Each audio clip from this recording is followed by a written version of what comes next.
Thank you, bud. Thank you very much, boy. This is some group. Some group. Nice to win, isn't it? Isn't it nice to win? Robert, thank you very much for that incredible introduction, and thank you to everyone from First Baptist Dallas. Thank you. Pastor, you and Amy have stood with us since the very, very beginning, and I will always stand with you. I've told you that, and I mean that. I will always be with you. I appreciate it. Thank you. And I'm honored to join you at the first ever 4th of July Freedom Rally taking place here at the Kennedy Center as we pay tribute to those who have proudly served our nation in uniform. Thank you very much.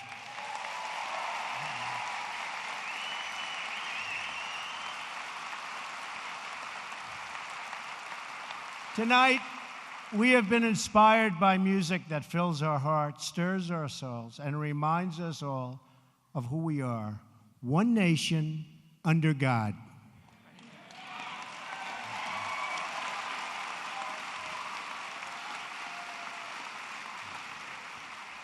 To First Baptist Music Director Doran Bugg, and to every musician and member of the choir who has performed with such incredible grace and skill. And I heard them backstage. I said, let me out there. That is the most beautiful music. Beautiful. I just want to say that your music honors our heroes more eloquently than words could ever do. And I just want to thank you. That's real talent standing behind me. Thank you, folks. Thank you very much.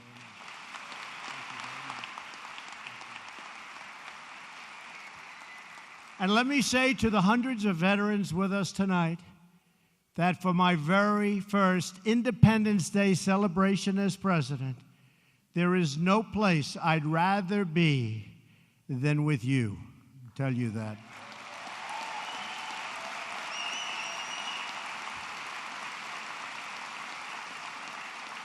And I promise you, and you see it happening day by day. Just the other day, we signed Veterans Accountability. They've been trying to do it for 40 years.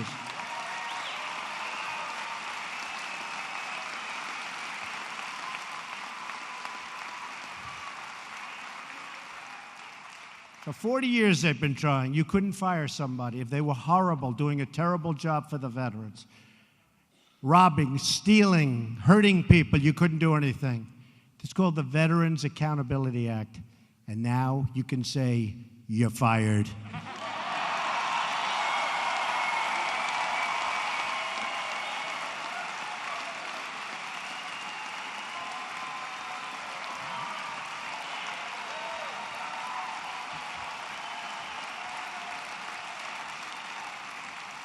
Thank you. And I promise you that we will always take care of our great veterans, always. Right, Louis? You better believe it. And Paula's up there. Paula White has been so helpful.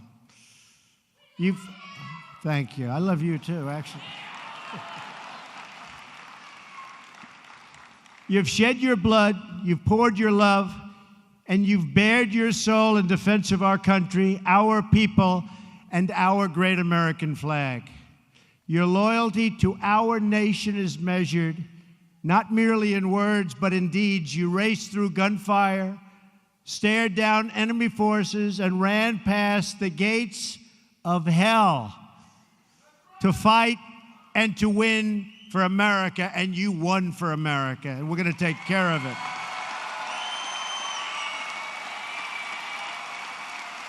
Thank you. Thank you. The story of America's men and women in uniform is the story of freedom and overcoming oppression, the strong protecting the weak, and the good defeating evil. There's a lot of evil out there, I want to tell you. There's a lot of evil. I was left a mess, the fact is, but we're cleaning it up. You watch, cleaning it up. Cleaning it up. We are awed by your service and your sacrifice. And so to the veterans here tonight, of which there are many, will you please stand right now? Please stand. Thank you.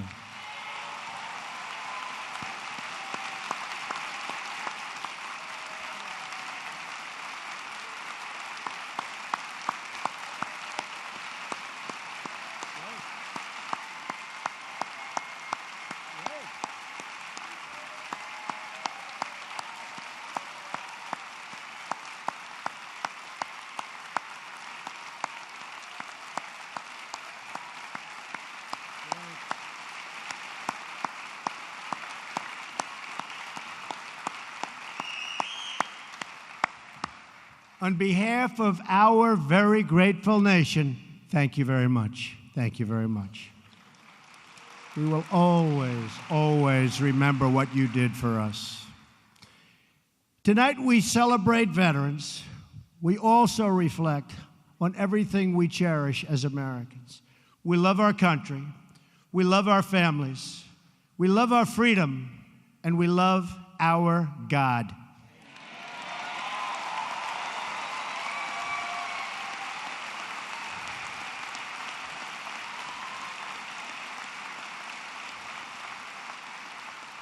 Since the signing of the Declaration of Independence 241 years ago, America always affirmed that liberty comes from our Creator.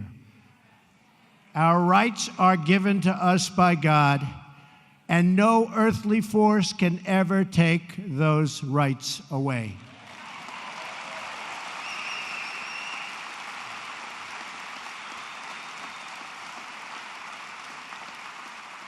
That is why my administration is transferring power out of Washington and returning that power back to where it belongs, to the people.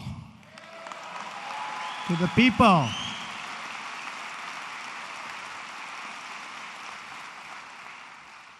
The fake media is trying to silence us, but we will not let them, because the people know the truth. The fake media tried to stop us from going to the White House, but I'm president and they're not.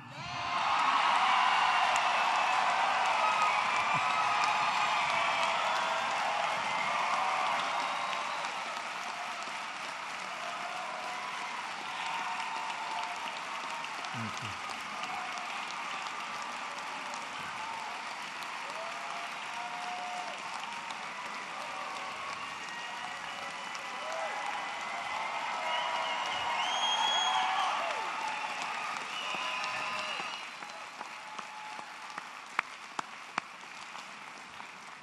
We won and they lost. The fact is, the press has destroyed themselves because they went too far. Instead of being subtle and smart, they used a hatchet. And the people saw it right from the beginning.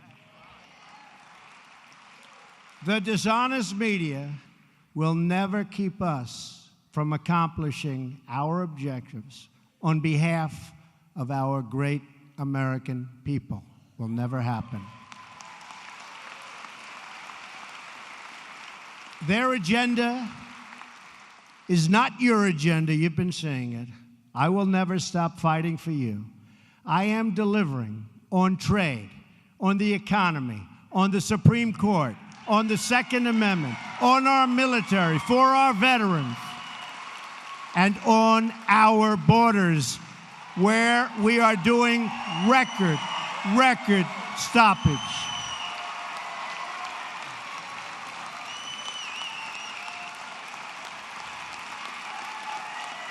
Thank you.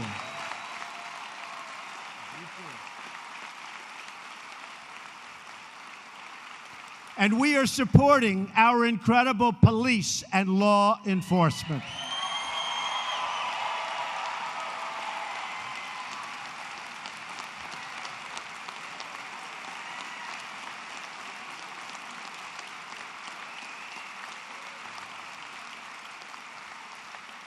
We will save American lives, protect American sovereignty, and we will ensure the forgotten men and women of our country are never forgotten again.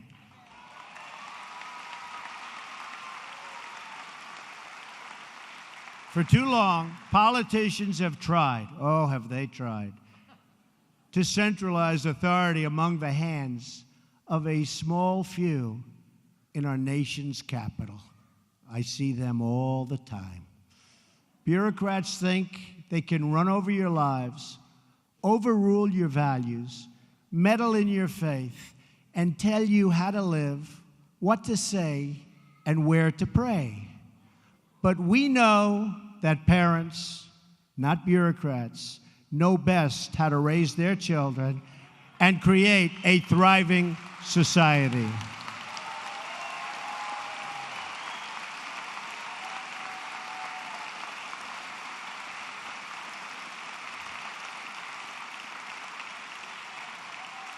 And we know that families and churches, not government officials, know best how to create a strong and loving community.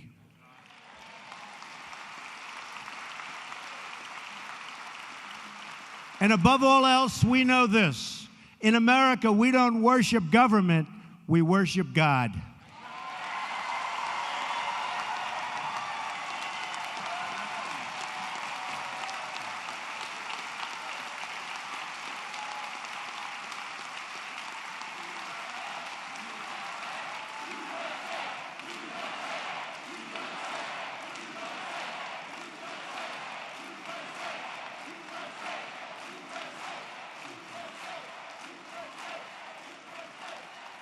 Our religious liberty is enshrined in the very First Amendment in the Bill of Rights.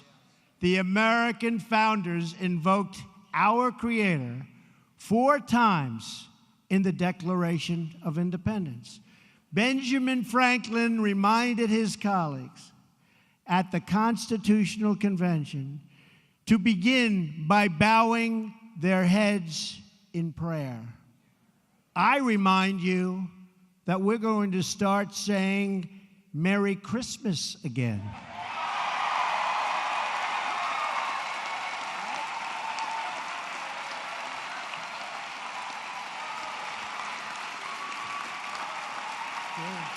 True. Inscribed on our currency are the words, "In God we trust." But not only has God bestowed on us the gift of freedom, He's also given us the gift of heroes willing to give their lives to defend that freedom you just stood. In every struggle against evil throughout our history, as America's service members have huddled around campfires and sought refuge in foxholes, they've called on their Creator for support. In World War II, when General George Patton, that was a real general. We got some Pattons today, too. I found them. Mad Dog Mattis, right?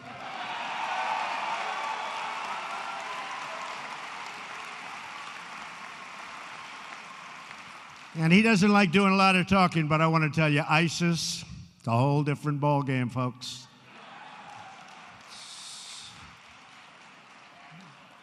They're going fast. But when Patton ran into a problem that he couldn't solve, he knew what to do. He prayed. Frustrated by rains that were stalling the advance of his Third Army across Europe in early December 1944, horrible weather, Patton asked an Army chaplain to come up with a good prayer for the weather. Patton then had 250,000 copies of that prayer printed and distributed to the soldiers of the Third Army just before the Battle of the Bulge. That was a big one. Did very well there. 500,000 American soldiers fought that pivotal battle of the Second World War. One of those soldiers is here with us tonight. His name is Harry F. Miller. Where's Harry? Where's Harry? Harry, stand up, Harry.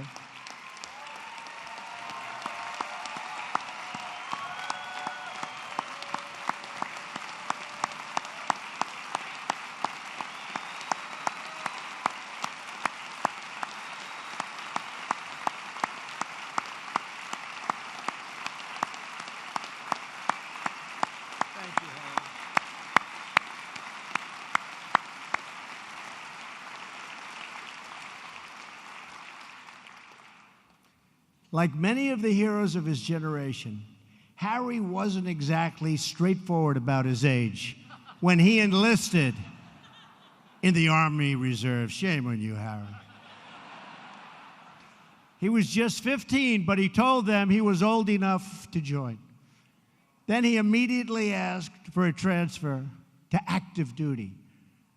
6 months after he enlisted, Private Miller was on his way to Europe to fight for our country.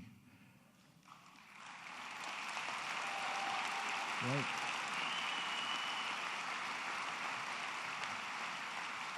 A couple of months after that, he was in the freezing cold. How cold was it, Harry? Cold. He said really cold. And driving range of Belgium with the 740th Tank Battalion attached to the 82nd Airborne. As the Battle of the Bulge began, Harry got his orders to go find tanks at a weapons storage facility. When he arrived, he says, he and his friends found nothing but tanks. They were all over the place, right? Nothing but tanks. But they didn't let the tanks stop them. Out of what spare parts they could find, and through sheer grit and resolve, they somehow managed to repair 3 of those tanks and get them all set for action and ready to fight. And before long, those 3 tanks were nose to nose with the lead elements of a German SS Panzer division, and that was tough stuff. In a short time, those tanks had knocked out the first 3 tanks of the enemy, and the entire German division retreated. They left. Good. That's good, Harry. That's good, Harry.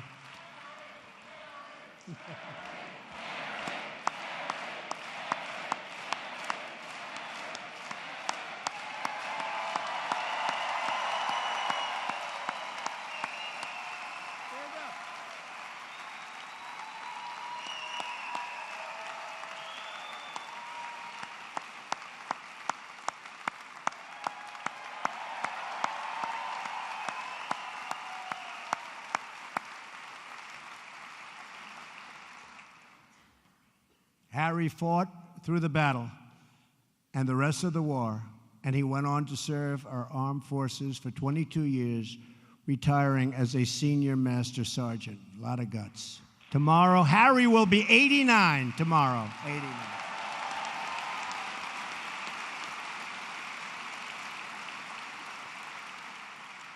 So on behalf of this very large group in this beautiful building, Senior Master Sergeant Miller, happy birthday. Thank you for your lifetime of service, and thank you for helping out. Thank you very much, Aaron.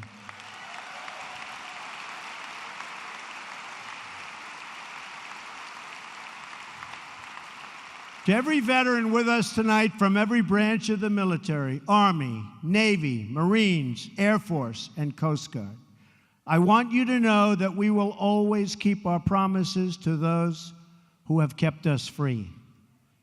Since my very first day in office, we've taken one action after another to make sure that our veterans get the care they so richly deserve.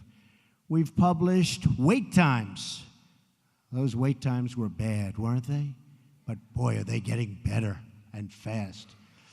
And we've published them at every VA facility, delivered same-day mental health services at every VA medical center, nearly doubled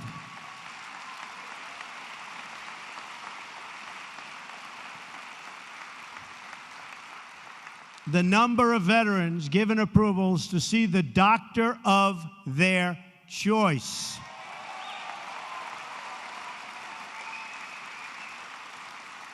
And as I said, just signed brand new legislation.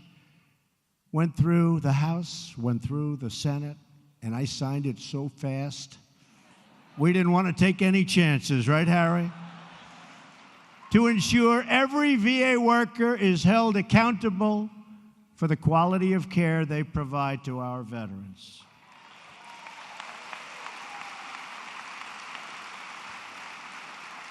Tonight, we are deeply honored to be joined by a number of wounded warriors from Walter Reed.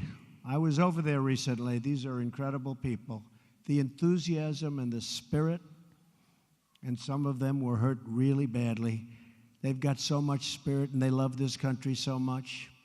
These American heroes risked everything so that you and I can live in freedom. They gave all they had, everything, for their comrades, their country, and for victory. They like winning. We like winning again, don't we?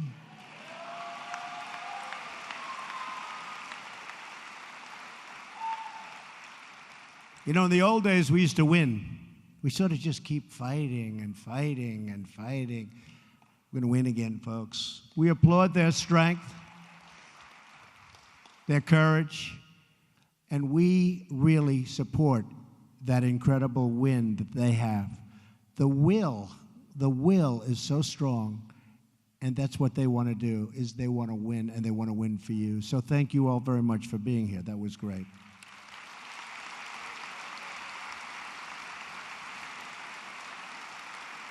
One such hero is Captain Luis Avila. Where is he? Luis.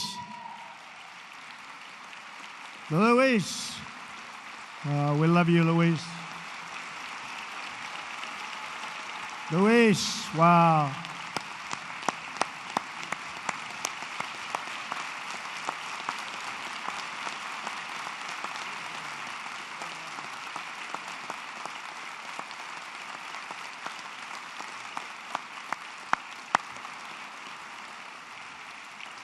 Luis is here tonight along with his wife, Claudia. Thank you, Claudia. Thank you, darling. Thank you.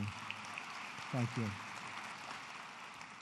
Luis served in the Army for 16 years. He held many different positions on 5 combat tours, and he was always a leader, and everybody always said, I did some checking on you, Luis, that you did a great job no matter where you were, no matter where you went.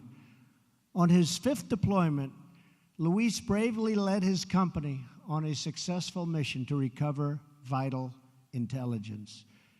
During this critical mission, his vehicle was struck by explosives. Luis was gravely wounded and lost his leg. He received a Purple Heart for his service and sacrifice. To Luis and Claudia, we will never forget the courageous sacrifice that you made for all of us in this room tonight and for everyone in our country. Thank you. Thank you, Luis.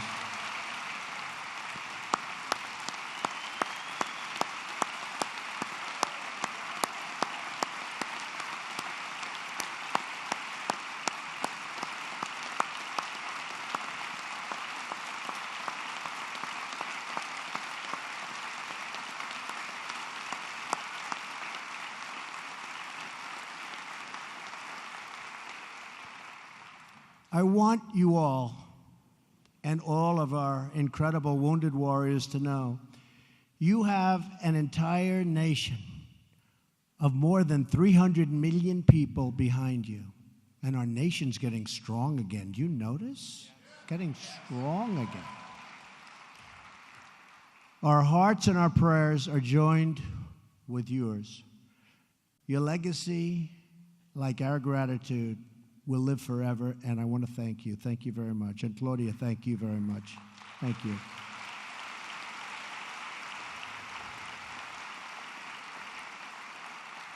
I also want to speak to all of the people, see, you thought I forgot, in our faith community who are here with us tonight, veterans and non-veterans alike.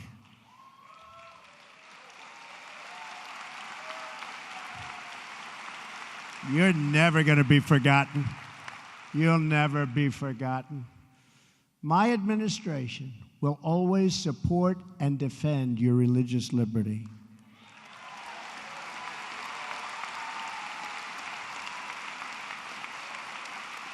We don't want to see God forced out of the public square, driven out of our schools, or pushed out of our civic life. We want to see prayers before football games if they want to give prayers.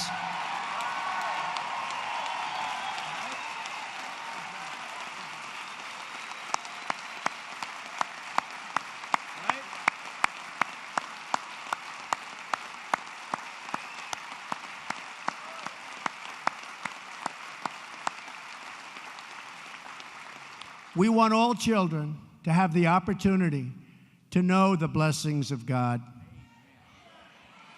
We will not allow the government to censor sermons, to restrict the free speech of our pastors and our preachers and the people that we most respect,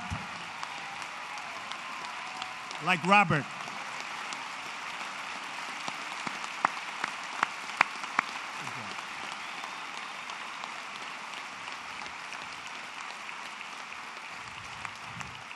That is why, just as I promised Pastor Jeffress and other faith leaders, I just signed an executive order following, and this is something that makes me very happy and very proud, following through on my campaign pledge to stop the Johnson Amendment from interfering with your First Amendment rights.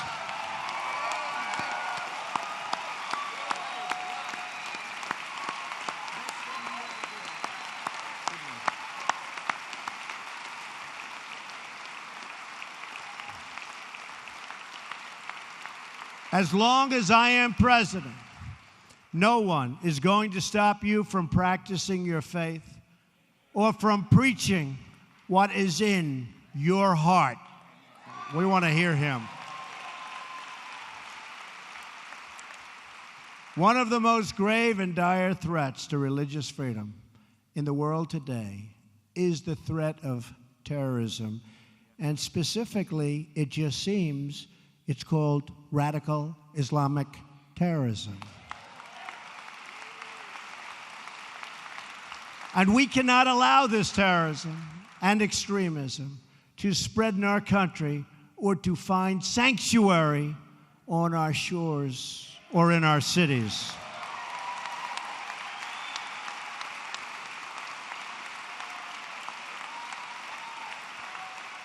We want to make sure that anyone who seeks to join our country shares our values and has the capacity to love our people.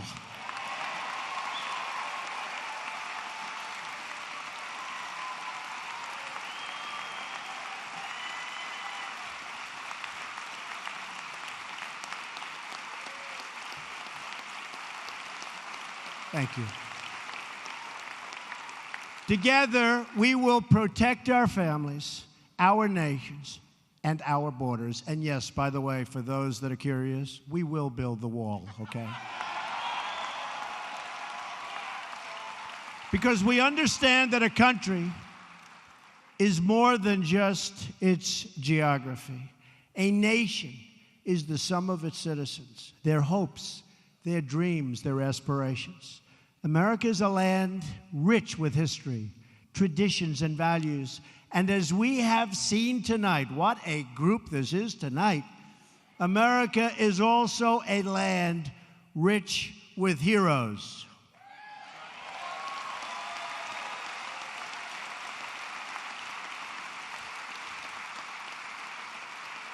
And though we have many stories, we all share one home and one glorious destiny, a destiny that's getting better and better every single day.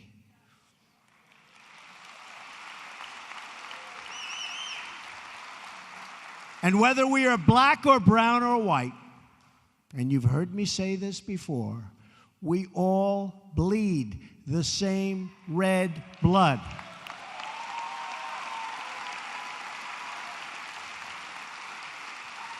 We all salute the same great American flag. And we are all made by the same Almighty God.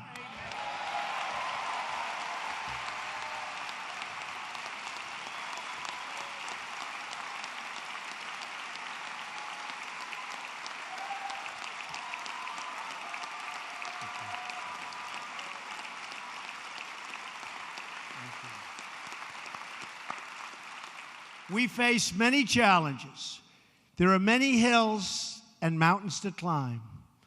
But with the strength and courage of the patriots assembled in this room tonight, we will and you see it all the time, and we're doing it all the time because we're scaling those summits, and we will get the job done.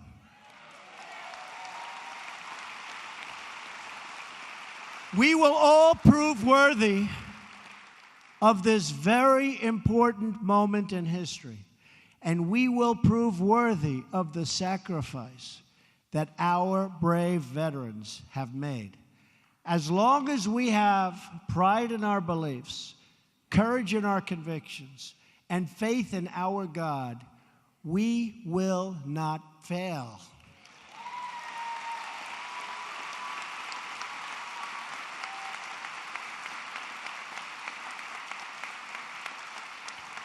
As long as our country remains true to its values, loyal to its heroes, and devoted to its Creator, then our best days are yet to come, because we will make America great again.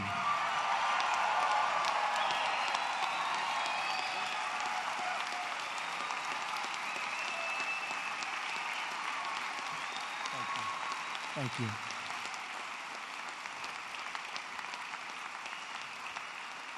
To my friend, Pastor Jeffers, and to Paula, and to Louie, and to Harry, and to Luis, and to everybody in this room and everybody in this country, thank you for your great support.